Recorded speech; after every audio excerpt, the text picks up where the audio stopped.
NCP জাতীয় নাগরিক party কথায় আছে যে যেই গাছটা খুব দ্রুত বড় হয় সেটা আবার খুব দ্রুতই ঝড়ে পড়ে যায়। তবে ঝড় ছাড়াই নিজেরাই কি মানে বাগান থেকে সরে যাওয়ার চিন্তা?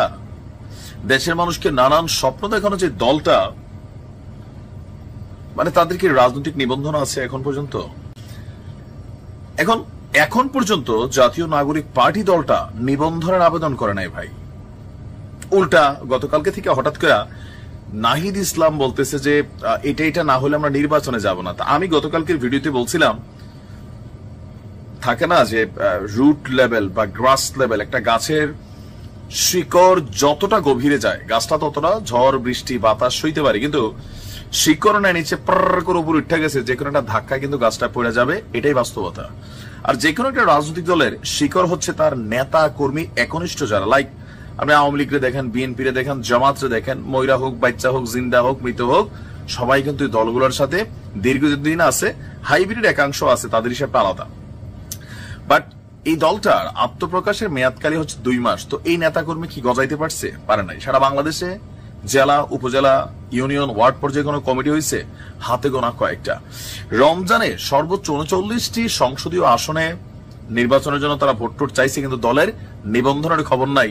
এই কারণে দলটার এই কমেডি বাড়ি বলছে, আমার মনে হয় যে সাংবাদিক যিনি আছেন তাসনিম খলিল, এখন তারা বলতেছে যে আরো 3 মাস এই সময়টা বাড়াইতে হবে, আর এটার জন্য তারা আবেদন করেছে। তো এর পর্যন্ত আমি আপনাদের এখানে আরো বেশ কয়েকটা কানেক্টেড নিউজ দিচ্ছি যে আমাদের নির্বাচন কমিশন কি বলছে। তারা যে 3 মাস বেশি চাইছে, নির্বাচন কমিশনার মোহাম্মদ আনোয়ারুল ইসলাম তিনি আপনার গণমাধ্যমকে বলছেন 20 এপ্রিলই হচ্ছে নিবন্ধনের জন্য আবেদন জমা দেওয়ার শেষ দিন। এখন পর্যন্ত সময় বাড়ানোর আর পরিকল্পনা নেই। তাদের বক্তব্য, প্রধান উপদেষ্টা ঘোষিত সময়সীমা টার্গেট করে আমরা ভোটের প্রস্তুতি নিচ্ছি। 3 মাসের মধ্যে নিবন্ধন কার্যক্রম শেষ করে আমরা আগস্ট সেপ্টেম্বরে সংলাপ করতে চাই। আইন অনুযায়ী নিজেদের প্রতীকে নির্বাচন করতে চাইলে সংশ্লিষ্ট দলকে ইসি থেকে নিবন্ধন নিতে হয়।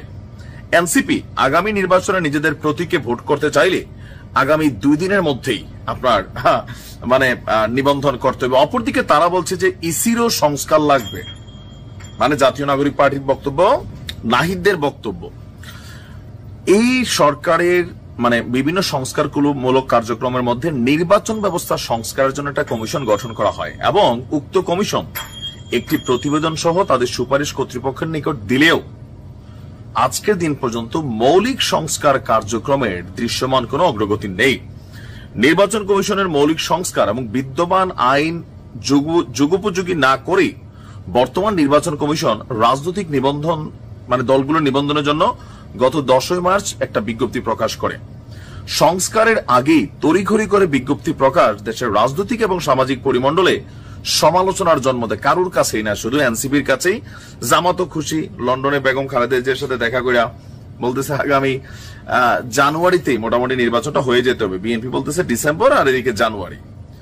তা আমাদের প্রশ্ন হলো, নির্বাচন কমিশন এই রুলস ভাঙা এই অবস্থায় মৌলিক সংস্কার সাধন এবং নতুন রাজনৈতিক দল নিবন্ধনের জন্য যে আবেদনের সময়সীমা 90 দিন বাড়াবে কিনা। ফাইনালি আমি বলি, থাকে না যে নাচতে না জানলে উঠান বাঁকা। আসলে এই এনসিপি দলটা টের পাইয়ে গেছে, তলে তলে রাজু ভাস্কর যে আয়সারা ডাক দিলে রুট লেভেলে যে এদের নেতা কর্মী নাই। আর এখন যারা জোটতেছে যে বিভিন্ন জায়গায় নিবন্ধনের জন্য অনলাইনে আবেদন করতেছে, এখানে আবার আওয়ামী লীগ ঢুকে যাচ্ছে, অন্য দল ঢুকে যাচ্ছে, দুর্বৃত্তরা ঢুকতেছে, এরারা মারামারি করতেছে। টোটাল পরিস্থিতি যত নির্বাচন ঘনাবে, আপনি কালকে দেখছেন কি পরিমাণ মাইরঝড় দিছে এনসিপির নেতা কর্মীদেরকে, অভিযোগ ছাত্র দলের বিরুদ্ধে। বহু জায়গায় কিন্তু এরকম ঘটবে, কারণ নির্বাচন ভাই, নির্বাচনে আমি আবারও হলফ করে লেখা দিতে পারি, জ্যোতিষ না, বাট বেশি জ্যোতিষ হওয়া লাগে না।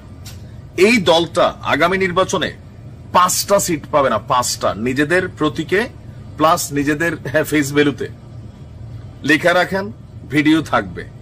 5টা সিটও পাবে না। পাইতো 2-4-10টা সিটেরা পাইতো, কিন্তু এখন পাবে না। কেন? যত বড় মুখ না তত বড় কথা এরা বলে। আমরা যে সমালোচনা করছি আমাদেরকে কিন্তু হয়তো চক্ষুশুল ভাবতেছে, বাট দেখেন একসময় আওয়ামী লীগের এরকম সমালোচনা করতাম, দেশে যাইতে পারি না ভাই, ভুয়া মামলা দিয়ে ঝুলাই রাখছিল, কারণ মনে হইতো যে এরা তো আমাদের কি। কিন্তু আমরা আপনাদের ভালোর জন্য বলি, রাজনীতিতে আপনাকে সম্মান করতে হবে।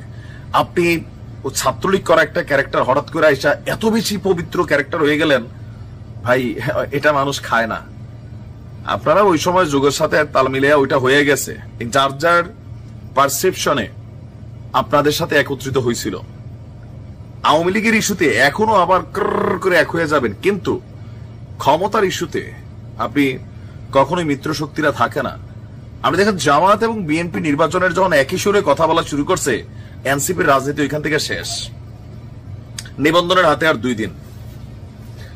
তো নিবন্ধন না করলে এমনও হইতে পারে, যদি এমনই হয় তখন মানুষ বলবে যে আরে এটা তো ডক্টর ইউনূস ব্যাকগ্রাউন্ডে এদেরকে সাপোর্টই দিচ্ছে, কারণ নির্বাচন কমিশনের সিদ্ধান্ত বদলাইয়া আরো 90 দিনের মেয়াদ যদি ঠিকই দেয়, তখন তো মানুষের মধ্যে প্রশ্ন উঠবে যে তোমরা অন্যান্য যারা নির্বাচনে অংশগ্রহণ করবে তারা রাজনৈতিক দলের জন্য নিবন্ধন করছে, হয়ে গেছে, তো তোমরা কেন করতেছো না? একটা খেলার মধ্যে আছে যে পাল্লাটা কোন দিকে যাচ্ছে, বাতাসটা রাইট অর লেফট কোন দিকে ঘুরতেছে। কেউ কেউ বলতেছে যে জামাতের সাথে হয়তো দিন শেষে একটা জোট বাঁধবে, বাট জোট বাঁধতে গেলে তো আপনার একটা লাগবে, কি বলা হচ্ছে, নিবন্ধন লাগবে। এখন নির্বাচন কমিশন আপনি যদি দেখেন, আমার দেখা মতে গত বেশ কয়েক বছর আমি যখন নিউজ করছি, মেরুদণ্ড আছে এমন নির্বাচন কমিশন এটারই মনে হয়। এমনকি খুব স্পষ্ট ভাষী তাদের বক্তব্য। তো যতদূর আমরা নির্বাচন কমিশনারে, প্রধান নির্বাচন কমিশনারে চিনতেছি, বুঝতেছি ঝুঁকবে না কাকু। তাহলে জাতীয় নাগরিক পার্টির রাজনৈতিক ভবিষ্যৎ কি? 0, হারাই যাবে। এটা মনে রাখেন, নির্বাচনের বাহিরে থাকা যে কোনো রাজনৈতিক দল হারাই যায়, মাঠ থেকে গায়েব হয়ে যায়। মিনিমাম লেভেলে আপনার ক্ষমতা থাকতে পারে। এখন যে ক্ষমতা দেখছেন, এগুলো বেশি দিন থাকবে না। এখন পর্যন্ত জাতীয় নাগরিক পার্টি যে সুযোগ সুবিধাগুলো পাচ্ছে, সরকার পরিবর্তনের সাথে সাথে বাংলাদেশ থাকবে, আমরাও থাকবো, আমাদের নিউজ চ্যানেলও থাকবে, ইনশাল্লাহ আমরা নিউজ করব। আপনি দেখবেন যেভাবে সবকিছু ঘাটাঘাটি চলতেছে, বিশেষ করে এদের কথাবার্তার মধ্যে ওই যে পুরোনা ছাত্রলীগ ভাবটা এখনো রয়ে গেছে অনেকের। মানে মনে হয় যে আমার কথার বিপরীতে বললেই তুমি স্বৈরাচারের দোষর, তুমি এইটা, তুমি সেইটা, মপ করে ফেলতে হবে, এটা করে ফেলতে হবে। বাবা, রাজনীতি অন্য খেলা। হ্যাঁ, বয়সটা আমাদেরও কম হয় না, 40-এর কাছাকাছি চলে। আলো বাতাস এই দেশটা আমরাও খায়া আসছি। তো আমরা লোকাল এলাকাটারে একটু খাওয়া দাওয়া করি, এই চিন্তা করে চট্টগ্রামে জাতীয় নাগরিক পার্টির 2 সদস্য তারা হকারদের কাছ থেকে চাঁদাবাজিতে নামছে। আর এই 2 জনের নাম হচ্ছে আসাদুজ্জামান রাফি এবং আব্দুল কাদের ইমন। তারা জাতীয় নাগরিক পার্টির যে কমিটি ইপিজেড থানা আছে, সেই থানা প্রতিনিধির সদস্য। গতকালকে রাতে ইপিজেড থানার ইপিজেড এলাকা থেকে চাঁদাবাজি করার সময় তাদেরকে আটক করা হয়। আজকে চট্টগ্রাম মেট্রোপলিটন ম্যাজিস্ট্রেট আদালতে তাদেরকে হাজির করা হলে আদালত তাদেরকে কারাগারে পাঠানোর আদেশ দেন। আর 25শে ফেব্রুয়ারি জাতীয়